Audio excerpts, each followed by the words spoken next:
जय हिंद दोस्तों, आज हम इस वीडियो में डिस्कस करेंगे जामे बीएलएलबी 2026 के बारे में। जैसा आपको पता है, इस साल जामे बीएलएलबी का एग्जाम 4 जून को होने वाला है और अभी हम टाइम की बात करें तो लगभग 60 डेज का जो टाइम है वो भी बचा हुआ है।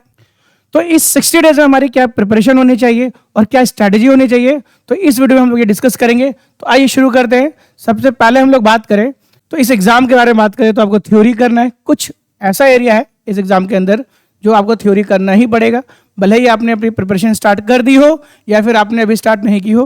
कुछ एरियाज जो है वो थ्योरी आपको कवर करना ही करना होगा।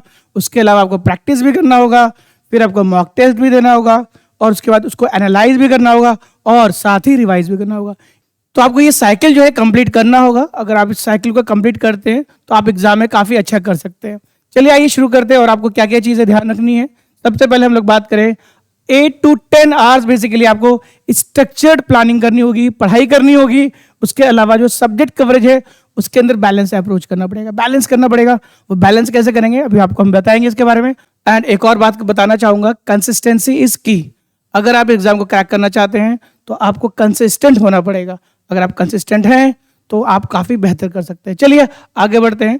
इस एग्जाम के इंपॉर्टेंट सब्जेक्ट्स की बात करें, जैसा आप देख पा रहे हैं यहाँ पे इस एग्जाम के 4 पिलर हैं। एक आपका legal aptitude, legal reasoning, English और जीके।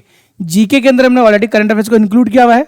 यहाँ पे करंट अफेयर्स को अलग सेपरेट शो नहीं किया, इसलिए किया है क्योंकि इसका वेटेज लगभग 70 मार्क्स का बन जाता है।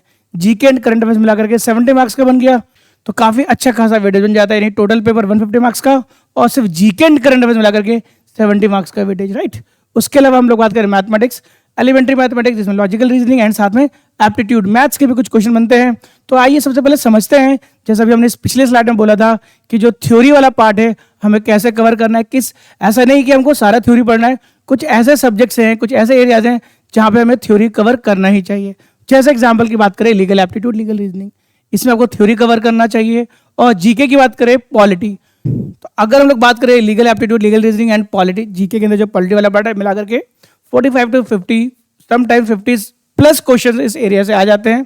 तो ये आपको थ्योरी कवर करना ही चाहिए, भले ही आपने प्री प्रिपरेशन स्टार्ट कर चुके हो या फिर आप करने वाले हो। और हमें जीके के अंदर क्या क्या करना चाहिए, पॉलिटी की बात तो कर ली। जीके के अंदर करंट अफेयर्स, करंट अफेयर्स की बात करें, जैसा आपको मालूम है जीके के 2 पार्ट होते हैं। एक होता है स्टैटिक पार्ट जो चेंज नहीं होता और एक होता है वेरिएबल पार्ट जिसको हम करंट अफेयर्स कहते हैं। करंट अफेयर्स जो है बेसिकली ये डायनेमिक नेचर का होता है। मैं आपको एडवाइस करूंगा अक्टूबर से लेकर के आप अप्रैल तक आपको करना चाहिए। और आपको एक बात और बताते चलूँ, करंट अफेयर्स का जो वेटेज है काफ़ी सिग्निफिकेंट है। लगभग 30 क्वेश्चन करंट अफेयर्स से हर साल पूछे जा रहे हैं। तो करंट अफेयर्स और जीके मिला करके काफ़ी अच्छा खासा वेटेज होता है। तो यहाँ पे आपको मास्टरी करनी चाहिए, है ना। थ्योरी की हम लोग बात कर रहे थे, राइट। और साथ में हमने लीगल एप्टीट्यूड, लीगल रीजनिंग की बात करी और साथ में हम लोग मैथ्स की बात करें, एलिमेंट्री मैथमेटिक्स बहुत ज़्यादा वेटेज नहीं है, 10 क्वेश्चन आता है इसमें से, मैथ्स एंड रीजनिंग मिला करके क्वेश्चन बनते हैं।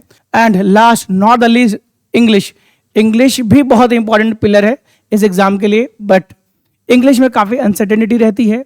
इसके अंदर पैसेज तो आ जाता है समटाइम्स, बट साथ में हम लोग बात करें इसके अंदर जो वोकैब है इसका वेटेज काफ़ी अच्छा खासा है। तो वोकैब क्योंकि आपको मालूम है अनसर्टेन है, तो हम अनसर्टेन की बात नहीं करेंगे, थ्योरी की बात नहीं करेंगे। बट हाँ, इतना ज़रूर कहेंगे वो पार्ट जो थ्योरी हमें करना चाहिए, एटलीस्ट हमें इतना करना चाहिए। जैसे आपको मालूम है लगभग एप्टीट्यूड, लीगल रीजनिंग, पॉलिटी मिलाकर लगभग 50 मार्क्स और करंट अफेयर्स और नॉन पॉलिटी वाला पार्ट जीके, स्टैटिक जीके, ये सब कवर कर लेंगे तो लगभग 110 से 120 के आसपास आप यहाँ पर टारगेट कर सकते हैं। आपको मालूम है जो एग्जाम है ना वो 150 मार्क्स का होता है। अब हम लोग बात करते हैं सिलेक्शन का फॉर्मूला। एक मैथमेटिकल फॉर्मूला है सिलेक्शन का जो अभी से, अगर हम बात करें क्योंकि टाइम बहुत कम बचा है, 60 डेज बचा है, तो हमें क्या करना चाहिए। आप भले ही थ्योरी करें, भले ही आप रिवीजन करें, but 3 to 4 hour daily practice is the key. आपको डेली एमसीक्यू प्रैक्टिस करना होगा, लगभग 100 to 120 एमसीक्यूज डेली आपको करना चाहिए। और सेक्शनल टेस्ट और साथ में फुल लेंथ मॉक टेस्ट आपको करना मैंडेटरी है। अभी से करते रहें, उससे आपको डेविएशन पता चलेगा, एनालाइज करें और आगे बढ़े, अपने वीक एरियाज पे काम करें और जो आपका स्ट्रॉन्ग जोन है उसको रिवाइज करें। तो इस कॉम्बिनेशन से ही आप आगे बढ़ पाएंगे। यानी 8 to 10 आवर आपको पढ़ना है, तो आप कह सकते हो 40 to 50% जो टाइम है दिन का वो आपको यहाँ पे इंटेंस प्रैक्टिस में करना है, भले in the form of MCQ practice, daily practice sheet या फिर सेक्शनल टेस्ट या फिर आपका full length mock test. Anyway, तो आपको डेली बेसिस पे ये करना पड़ेगा, ठीक है। और अगर हम लोग यहाँ पे बात करते हैं कुछ, है ना, आप कह सकते हो एक टारगेट रखना होगा डेली बेसिस पे, जैसा भी हमने बताया कि आज आपने 120 MCQs कर लिया, उससे रिलेटेड आपने थ्योरीज पढ़ लिया, रिवाइज कर लिया, कुछ ऐसे टॉपिक्स होंगे है ना, कुछ ऐसे क्वेश्चन होंगे जो आपको ऑलरेडी उसके बारे में नॉलेज होगा, पहले से आपने पढ़ा होगा, तो सॉर्ट ऑफ रिवाइज हो गया। और कुछ नई चीज़ें हैं तो नई चीज़ों को आप दे सकते हो, तो टाइम आपको मिलेगा।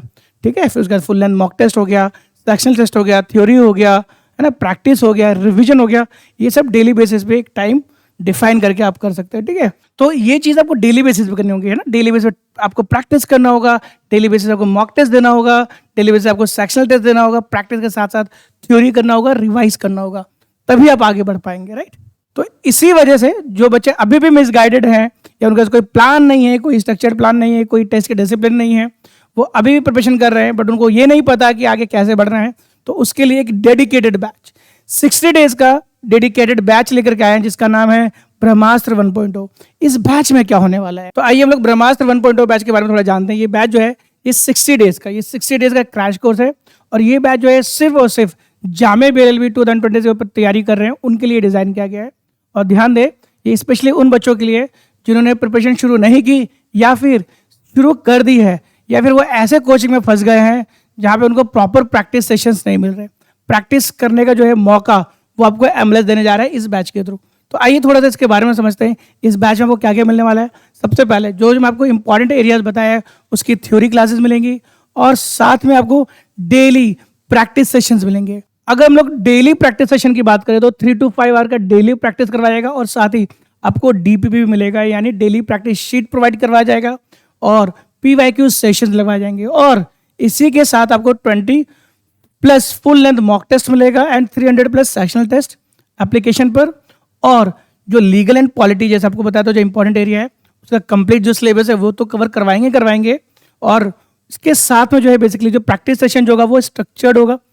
और प्रैक्टिस के साथ आपको क्या क्या मिलने जा रहा है, आपको GK एंड करंट अफेयर्स के PDFs मिलेंगी, मंथली कंपेटिव मिलेगा, ये सब कुछ मिलने जा रहा है इस ब्रह्मास्त्र 1.0 बैच के अंदर। तो आइए हम लोग ब्रह्मास्त्र 1.0 बैच के ऑफर की बात करें तो अभी इसमें 90% का ऑफ जो है वो चल रहा है।